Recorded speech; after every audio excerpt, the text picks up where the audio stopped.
Okay, so hi everyone. So this is BIE3004 and it's week 14, which is the last week of semester 2. But you still have exams until you're done with the semester. And you have a special semester, which means you don't have the 3 months break like everybody else. But you're graduating soon, right? So, okay. So today we're just going to talk about CPD, or continuing professional development. Okay. And I think Adiba has given you guys this copy. That turned out to be my copy, apparently. I didn't know that. Until I was going through it, then I go, oh, wait, this is my copy. Okay. Anyways, this copy is not the latest one, though. Okay. The latest one is of 2017, I think. Okay, and I don't know if they're gonna come up with the latest one still, because of the registered property managers. So it's like what what Prof One said. Okay, that the TPC for property managers are not conducted yet, but they are already like a committee for it. Okay, so I think it will be the same thing for CPD for property managers as well. Okay, so I guess they're going to have a 4th edition soon. I'm not sure. But while reading these rules and guidelines, this rules, can't see. Okay, it's blurred. These rules and guidelines for all, not just for the CPD, for the TPC, for standard of practice, etc. You have to go through the, what do you call this, the website itself. Okay, so sometimes you have to diligently sort of find out latest news from this website, because apparently that's the way they announce whatever circulars that's going to come out and etc. Okay, so in this publication, so there's a new one, see? So this is the new rules and guideline for continuing professional development for registered valuers, appraisers, and estate agent. And it was the 3rd edition in 1st of January in 2017. So during this time, I think but this has also, dia dah keluar dah, tapi the TPC for property managers is already out, but not for the CPD, I think. Okay.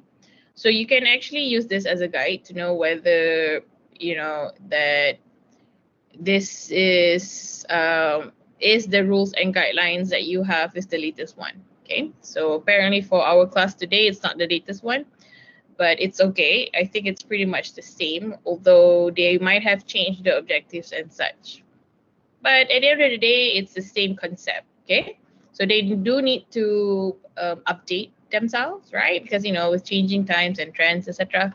So yeah. Okay, so apparently you can like get this posted to you, and I do not understand how does it work, because it's not like a cart thing that you can just click and buy. So this is, I don't know, confusing, but yeah, you can inquire the board in order for you to get all this publications, okay, which is important for our profession. Okay, so everything that you need to know, you're not unsure of, you're not sure of something, it's all here. Okay, so basically the rules and guidelines of CPD is for the reinstatement or the renewal of authority of practice for all registered valuers, appraisers, estate agents, and I think because property managers are in their 2nd year now. Is it 2nd year? 3rd year? Okay, I'm not sure. But from what I know, they also use the same guideline for property managers as well for now. I think in this pandemic, I think they're using the same one. And just like TPC's committee, okay, board of valuers, they have committees. Okay, they have like examination committee, then they have like a TPC committee, then they have a CPD committee. So there's also a committee for this CPD, okay, that will decide whether to give the CPD hours to a certain event, you know, because events, we'll talk more about this later, like events can give out CPD points and then you can join and get that points and use it for authority to practice renewal every year, okay. So so same thing, okay, in the board, there's also a committee for this CPD, okay. Okay, let's go. This one is a second edition again, okay, so it's not really the latest one, but we're just gonna go through it to just get some feel of it and then go through and navigate through it so that, you know, we can be exposed to it, okay. So at least you know that you need this CPD. It's different from rent, I think.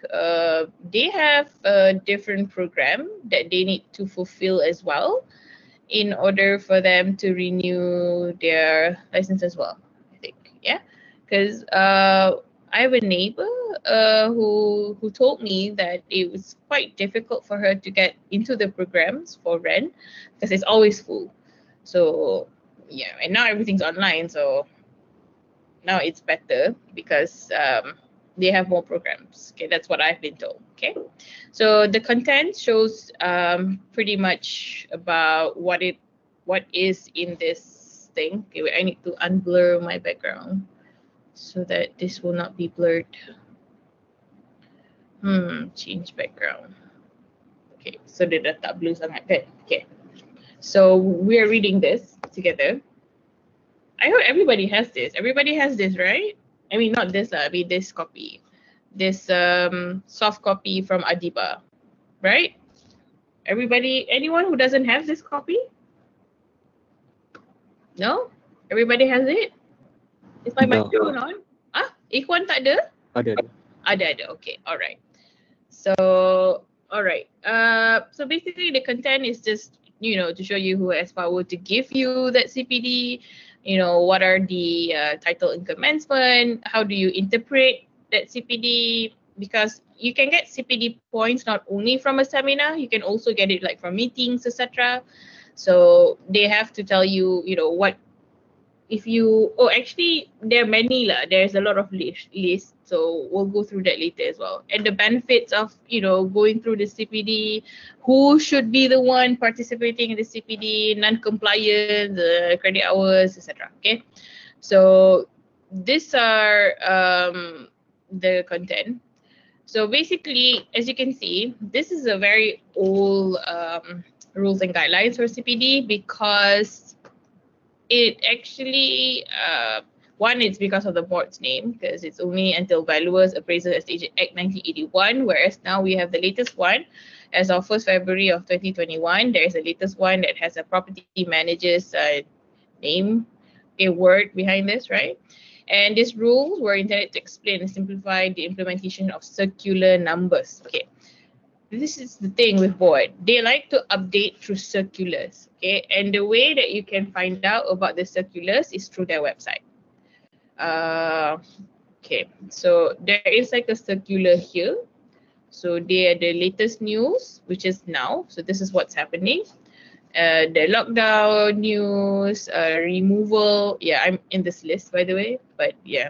But I've reinstated myself. And others, okay, like office closure, CPD courses, okay. So basically, okay, let's click on one. So they will tell you, like, for instance, this one is that the CPD courses will be conducted online, okay. So these are the circulars.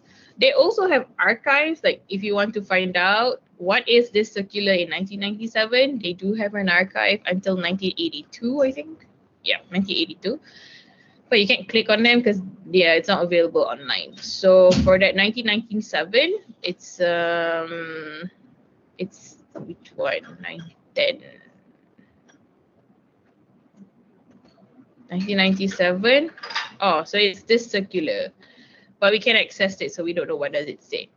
Okay, so okay, and then whatever rules, okay, this commenced in 2003, okay, that you have to follow the CPD guideline.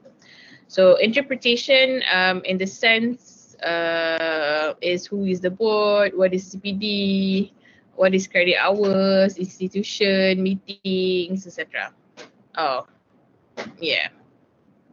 But did I just say just now? I said interpretation of, you know, what kind of events it gives you. Okay, I take it back. So basically it means, you know, all these words are, because this can be used with the ACTA, which is the act, right? So, okay, this is a very old objective, I would say, like super old, because look at this. Traditional business is evolving, whereby skills and knowledge are constantly challenged and under attack, okay? Under attack. From new technologies, new solutions, to new problems, new ventures, etc.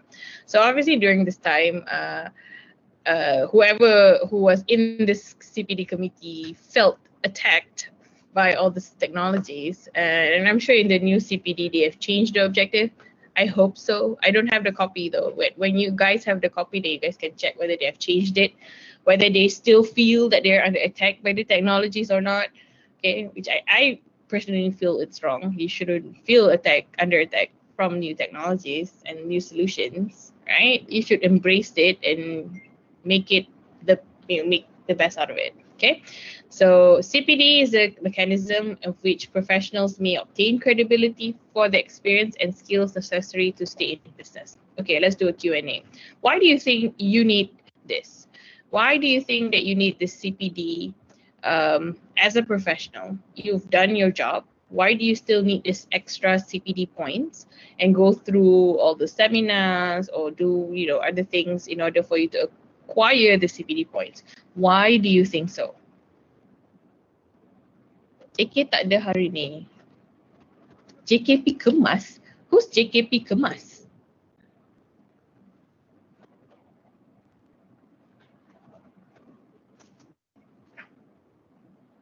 Hello, hello. JKP kemas ni siapa ya? Saliza, ya Allah. Okay. Salah pakai email. Okay. All right.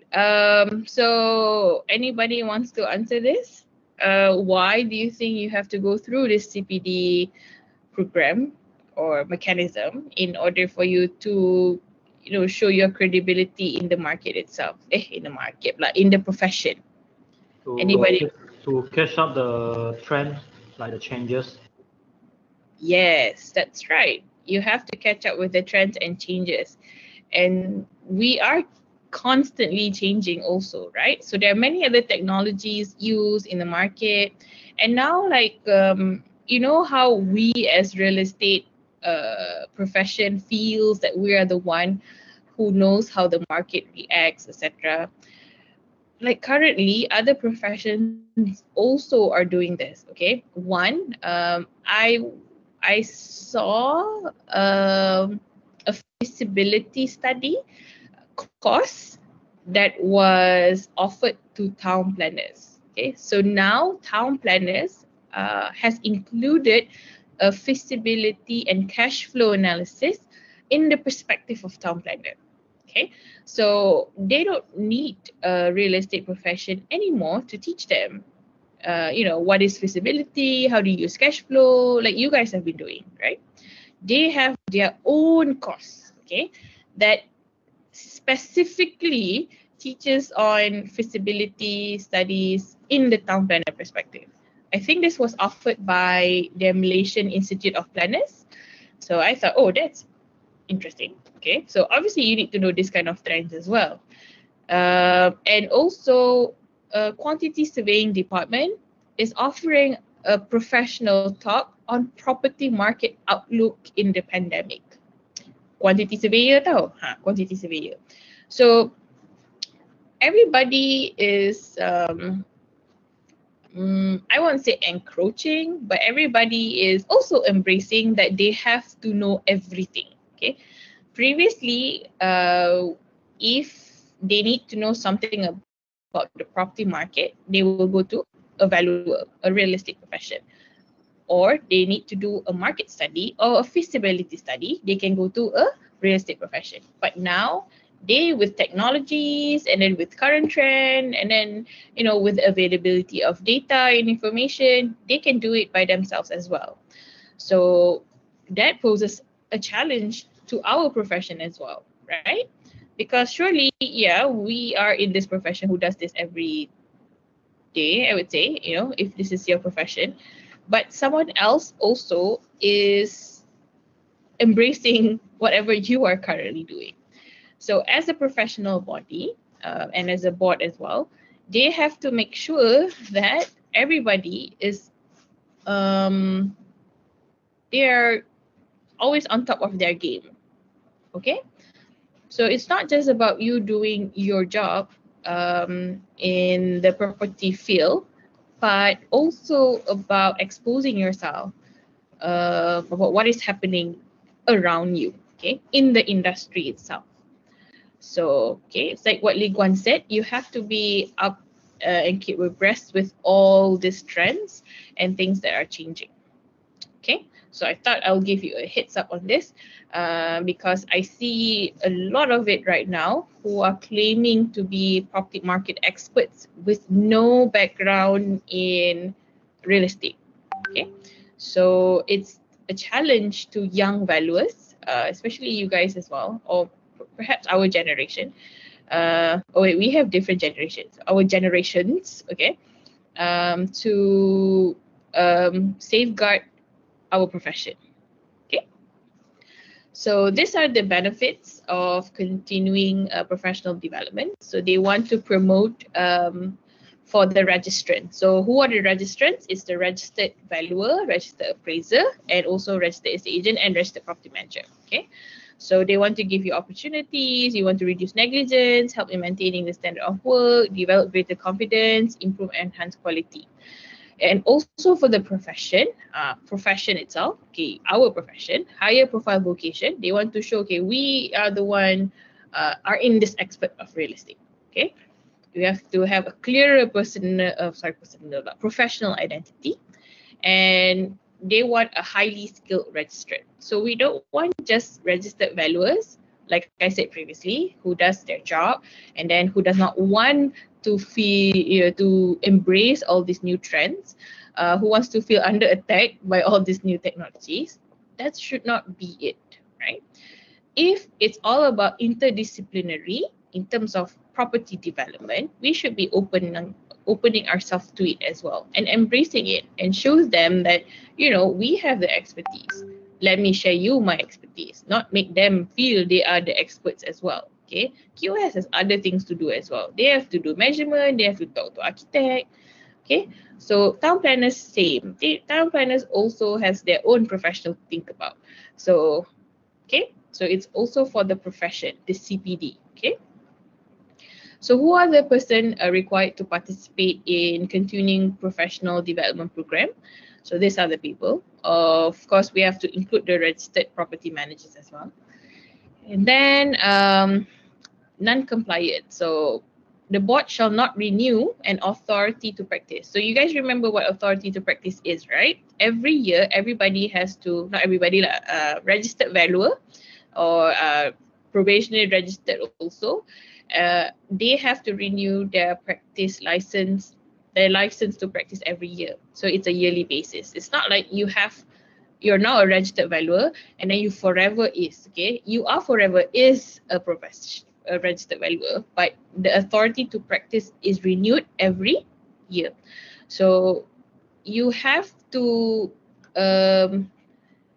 comply with the CPD requirements in order for you to apply the authority to practice. So that's why at the end of the year, everybody is scrambling, trying to find all these events that they can get CPD points on, so that they can apply to the board in order for them to renew their authority to practice. Okay, continuing professional development credit hours. So all of the registrants has to obtain 10 CPD credit hours per annum. okay, annually in order to renew. And they have to, you know, either use a range of activities to get that CPD points. We'll talk more about that in the Appendix A. Okay, so all registrants are also required to record their participation. This is through certificates. Okay, at the end of the seminar or anything that gives you the CPD credit hours, they will give you a certificate, and you can use that certificate as your record of participation. Okay, okay. Although there are many CPD events, okay, but in order for you to comply with the board to renew your authority of practice, your CPD points has to be approved by the board of valuers. Okay, bukan board of QS. Okay, sometimes we see like, oh, contoh, oh, ada property market outlook, ni berkena dengan sorry cakap Melayu pula. This has something to do with property, right? If say there's a seminar or a webinar or a whatever that has something to do with property, and then you go like, oh, I can go to this. I mean, it has something to do with property, right? You need to keep abreast and embrace whatever is changing in the market. But the CPD points given is not approved by the board of valuers. It's approved by a different board. So you can't use that one. Okay, so means CPD points from other board does not apply to our board. Okay, so this is just to remind you guys that to be very careful when you look at who approves the CPD points, okay? Because everybody use the same term, CPD points, okay? For all profession, I think. Okay, so only CPD points approved by the Board of Valuers you can use to apply for the authority to practice renewal per annum. Okay, so what are the activities? Okay, CPD activities is not just for seminar, it's also if you have attended professional meetings. Like if you're a board member, you get also CPD points. You are a member at ISM or RISM. Okay, it's not ISM, RISM, PEPs, MIEA, FIAPC, and professional center set meetings. So you can also attend seminar, talks, etc. You know, that gives CPD points approved by the Board of Valuers. Part-time studies at institutions of higher learning, practical training approved by the board, research, publication, and presentation on professional matters related to the property industry. If you are a speaker at an approved forum, that gives out CPD points as well, and also private studies or reading. There's an Appendix A on this that tells you like how many CPD points that you get for each of the activities. Okay. So the credit hours, they have, each CPD activity has a maximum number of credit hours awarded. The purpose is to limit it to ensure that the objective of CPD is achieved. So, you know, you have 10 CPD hours, right, to collect in order for you to renew your authority to practice. But there's a way, there's a, I won't say a formulation, I mean, there's a guideline on each seminar, for instance, can get maximum how many CPD CPD credit hours, okay? So it's not like one seminar can have 10 credit hours straight, okay? They have some maximum number, a way to calculate, like, say you have like a 8 to 5 seminar, they won't calculate it like from 8 to 5. They will see first who are the speakers, who are, when is the lunch break, what kind of breaks you have. So they will actually calculate like how many hours of like pure talk in the seminar, okay, pure like talk on property, and then convert it into the credit hours that they will approve for that particular event. Okay, so it's like for instance, like seminar real estate, you guys have gone through that, right? Seminar of real estate. So seminar real estate are often given 5 CPD points because we have fulfilled the requirement for that maximum of 5 CPD points per event. Okay, so forums, okay, we don't have that many forums anymore because forums doesn't actually contribute to the CPD points approval. Okay, wait, let me reword this. Previously, if you have a forum from, say, like from 2 to 5, they will calculate it as like 3 hours of the program, so they can give you more credit hours for your CPD program. But I think recently they took out forum in a seminar. So that's why Seminar Real Estate has actually changed the settings of the, not settings, the itinerary or the agenda. Now, instead of previously, we have like speakers in the morning and then we have forum in the evening, okay? Because then you can only have like 3 speakers and then you can bring back the 3 speakers and have a forum. But then because board said no, forum cannot be counted for your seminar. So what we did was we have to find more speakers. So you have speakers in the morning and speakers in the evening.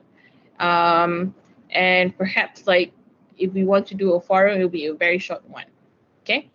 So this is the maximum number of credits awarded to the program, okay?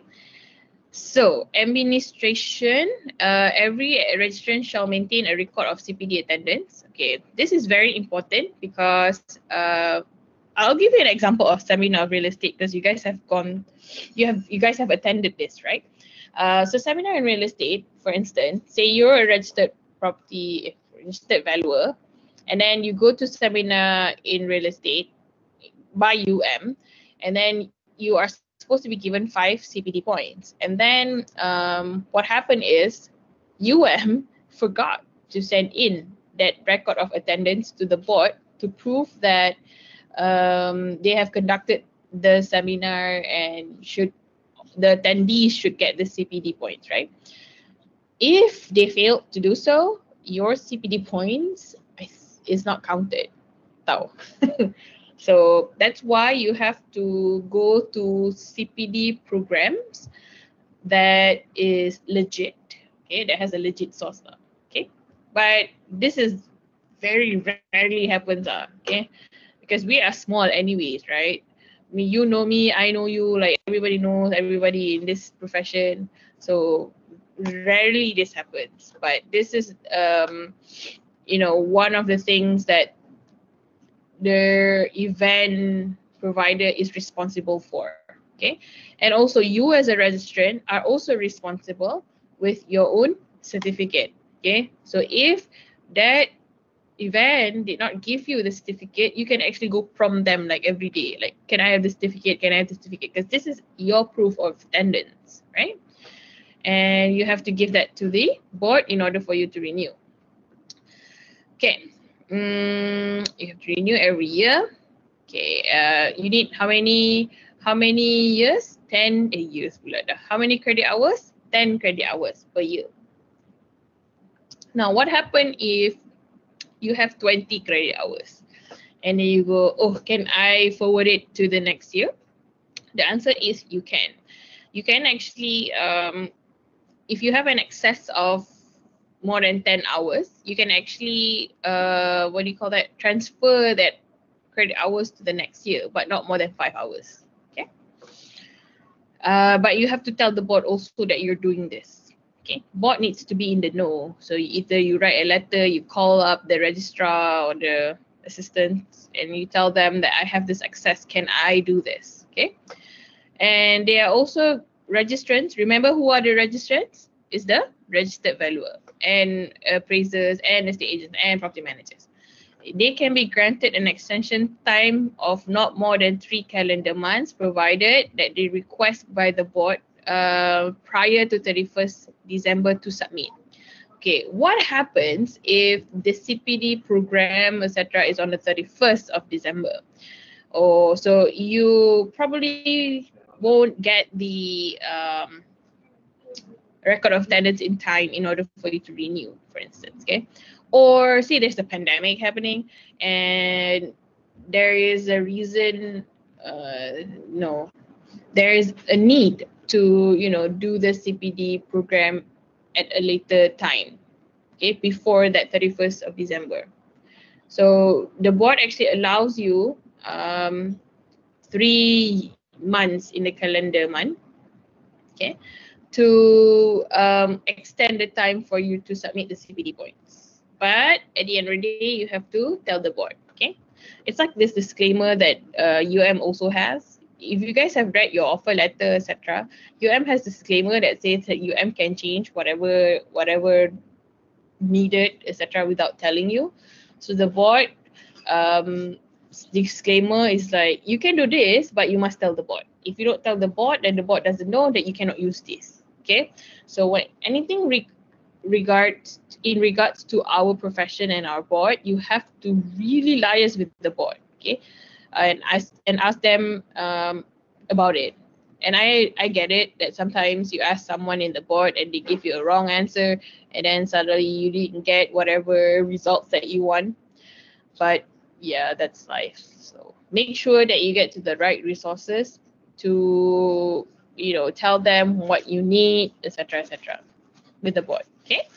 So application, this is by organizers. So how do I become a CPD organizer? So basically, whoever who wants to organize a CPD activities, okay, like seminar in real estate, okay, you have to submit to the board 3 weeks prior to the date. And they have a form for this, so you have to fill it up and then pay 50 ringgit to the board, and then the board will bring it to the committee of CPD, and the committee of CPD will then approve like how many hours do you get, okay, for your program. So what happens if it's like before 3 weeks? They will say nope, not happening. So it has to be latest 3 weeks before the proposed date. Okay, and there are many things that you have to submit also, like the CV of the speaker. Okay, so yeah, this is if you are the organizer. So enforcement, the board can actually go to the event unannounced to just audit that you actually has conducted the event. Okay, so they can actually go randomly to do this. And also, it's an offense. For instance, like you're an organizer for this program that gives out CPD points, and that person did not attend.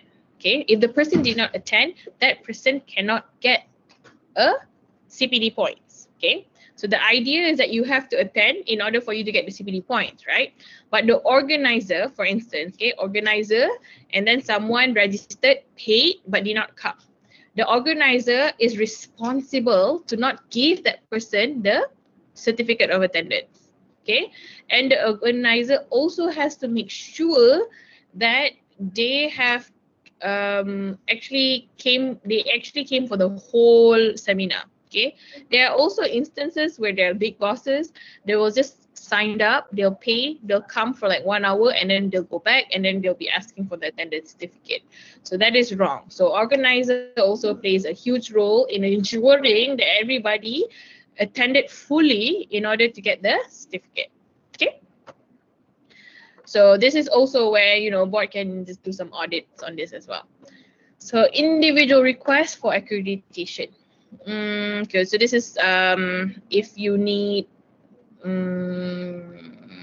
credit hours or tak menarik. Okay, basically it's like an individual who wants to ask for what are the apa tu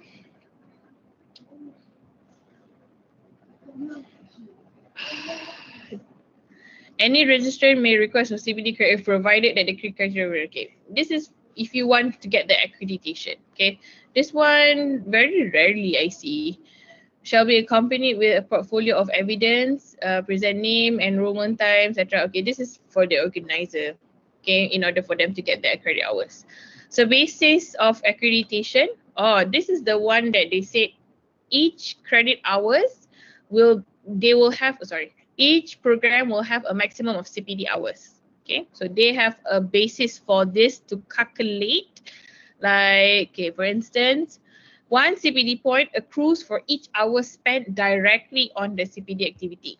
Credits are calculated to the nearest half an hour and excludes meal and refreshments breaks time allocated for answers Q&A. Okay, so they will compute the credit hours taking into account that the relevance of the topic to the profession, time allotted to the subject allotted. Okay, to the subject matter and experience of speakers. So this is why the board wants to see the curriculum vitae, CV, okay, CV of the speakers. Okay, they want to make sure that they are from the relevant field. Okay. So new registration means if you are like newly appointed registered valuer, you are exempted from the CPD for that current year. Okay, like if you get your registration this year, you are actually exempted from it, but you have to go through the CPD. You have to submit your CPD hours in the next year. Okay. So basically, if you are on full-time study leave, you can also get this temporary discontinuation of practice, so you don't have to go through the CPD. Okay, points. Suspensions are okay. This one, if you are suspended or you need to be reinstatement, if you are registered, you have to register valuer, you have to go through 10 CPD hours, okay, in order for you to be reinstated. False declaration.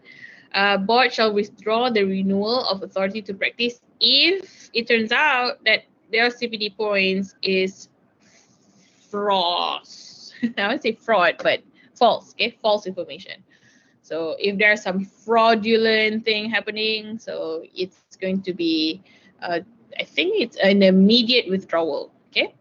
So these are people who are exempted from the CPD requirement. And because this is the second edition, there could be a new edition, okay, on this CPD requirement exempted. So basically, you know, before 2017, these are the people who are exempted. Who are 60, who are like 55, can only do half, temporary discontinued practice, practicing under authority to a special authority to practice, suffering from several severe ailments, full-time study leave, and then exemption by the board, which I personally don't agree. I mean, if you're 60 and you are still practicing, I think you still have to do the CPD points. Don't see why you should learn lesser, right? I mean, so these are the people who feel under attack by new technologies, so don't want to go through it. This, okay? But yeah, so there could be a new one, it could be the same one, I'm not sure, I'm sorry guys, but if you ever happen to come across the latest CPD rules and guidelines, then you can see whether they have the same exemption or not, okay? So the thing is, really doesn't matter what I think because it's already there, okay, cast in stone, that if you're above 60, you don't need to go through the CPD hours. Okay. So the application for exemption requirement shall be made to apply. Yeah, I hope they have corrected this. Okay, application shall be made anytime during the year. So this is for application for the CPD. Okay, so correspondence, they have changed. Now they are currently at Menara UOA in Bangsa. Okay, they're still there at level 19. But it's on lockdown, so the office is closed. So there are many things that they cannot do as well, like giving you guys receipts, sending out, you know, the latest CPD rules and guidelines to us. So there are many things that they couldn't do because of the lockdown. So I don't know about the second part of lockdown. Today is the last day of the first phase, right? So the second phase is going to start on the 15th of June, which is tomorrow, until 28th of June. Right? So I don't know how long we have to go through this lockdown thing. Anyways, so these are forms of CPD. Like if you have attended a professional meeting, so these are this classification. Like if you're part of the disciplinary committee meetings, you get half, you know, but maximum of 6 credit hours. You can go to as many meetings as you want, but maximum is 6 credit hours. So you cannot go like, okay, I'm going to go to a meeting, many meeting and get 10 and that's it. I don't want to do anything else. So you cannot do that because the maximum credit hours allowed is only 6. So you go to all this meeting, ABA, PEP, MIEA, FIAPC, IBSC, APREF, penilai sama, okay, or BIM, Balai Ikhtisas Malaysia. Balai Ikhtisas is like it's like a body of all boards, you know. I think so. Balai Ikhtisas Malaysia. It's like, do you know that in Malaysia there's like a CEO of all CEOs? I can't remember what the body is. I mean, called. But there's like yeah, there's like this. I won't say it's an association. It's like this body, like a perbadanan, okay, like a body that comes together, like all CEOs come together, and they have like a CEO among all the CEO. I don't know what the function is, but I'm sure there is a function for it. So Balai Ikhtisas Malaysia, BIM, is something like that. It's like you have a body that has all the boards under it, like all kind of boards. Like if you're a board, you're in this group, okay? Because this Balai Ikhtisas Malaysia includes everybody who is under their own act. Like if you have an act, means you're a professional body, right? So if you are within the Malaysian Legislative Act for your profession, you are like part of this BIM. Okay, so if you go to this BIM meeting, also you'll get half. Okay, so this is the most common one: attendance of seminars, conference, convention, talks, etc. Okay, you can get 10 for this. Okay, so you can go like 5, so you can go to 2. I think I've seen one that you go to just 1, but it's like a few days, and then you get the 10 credit hours. Yeah. Okay, so you have this AVA, biopsy, etc. Okay, and others. Yeah, like in the US, it's like a real term. I'm sure Dr. Wan has said this before, that valuers profession, like internationally, is dying. I won't say dying, but limited. It's limited. Like in Singapore, they don't have a valuer as profession, because the valuer will just be like a call away. Like the banks will call and go, give me this value. So then you'll do like a telephone valuation and say, okay, this is it. So you fax and then you'll get like a sum of money for it. So it's not a professional profession in Singapore. I think in the US as well, it's not a professional profession. I'm not sure about in the UK because they use the term surveyors. But in Malaysia, I think Thailand, Philippines, Vietnam, they have, Brunei, they do have like a profession, like the valuers. Okay, so probably that's the reason why our board has everybody under their roof. You have valuers, estate agents, and then you have property managers, right? So it's actually to safeguard our profession as well. Like you can be a valuer, but you can also sell, but you can sell it, you can also manage. So you're like safe in this profession kind of thing. I don't know, it's up to your own interpretation, but I guess so. Okay, so part-time study or practical training, subjected to a certificate, diploma, degree in property industry. Practical training approved by the board. Okay, this one fixed by the board. Whether the board wants to give you 10, they can give you 10. If the board feels, oh no, they can only get 2, then you get 2. Okay, so research and publication. So if you have published in many magazines, etc., also you can get a CPD points, but it's fixed by the board. Private study and structured reading is like when you read books, magazines, journals, articles related to property industry.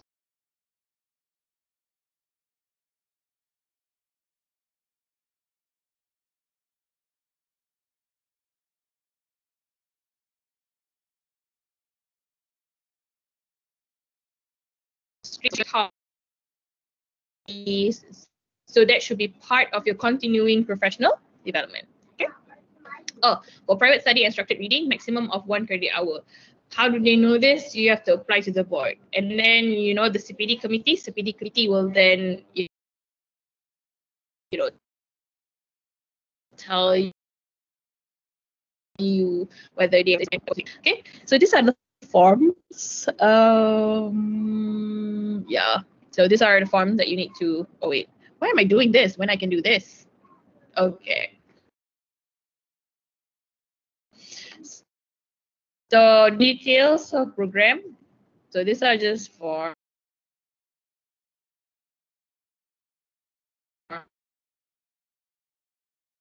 okay.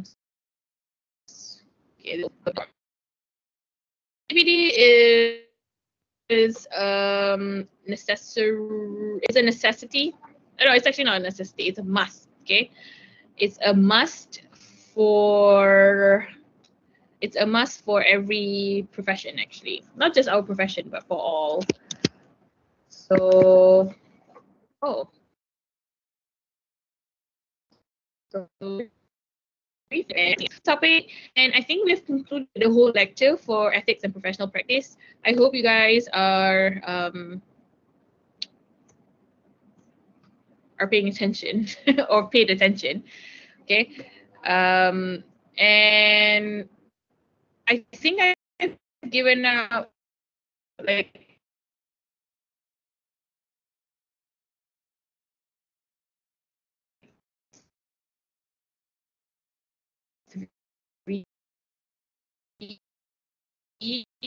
you guys first one here, and not many people submitted it. Okay, only 22 of you guys submitted this. Jom tengok siapa tak submit. Okay, so Swijong did not submit, Faimal did not submit, Hafizuddin submit but late, but it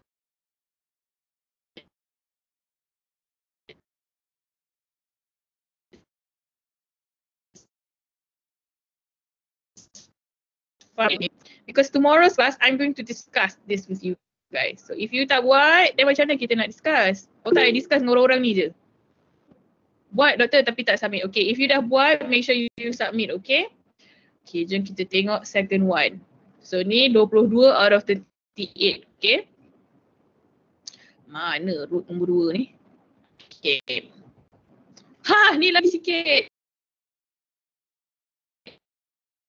30 macam ramai. Ni Shirley did not submit, Swijong did not submit, Faima lagi tak submit. Oh, Hafizuddin tak submit yang ni. So Hafizuddin needs to submit this one, okay? AK did not submit, Lavinia did not submit. So make sure you do this one as well, okay? Berapa orang je submit ni? Widat submit, Ikhwan submit, okay? So don't lagi back. Kita ada 3 kan, 3 tutorial series. Okay. Oh ni banyak sikit, 16. Second one lagi tak lah. Tengok siapa tak submit ni?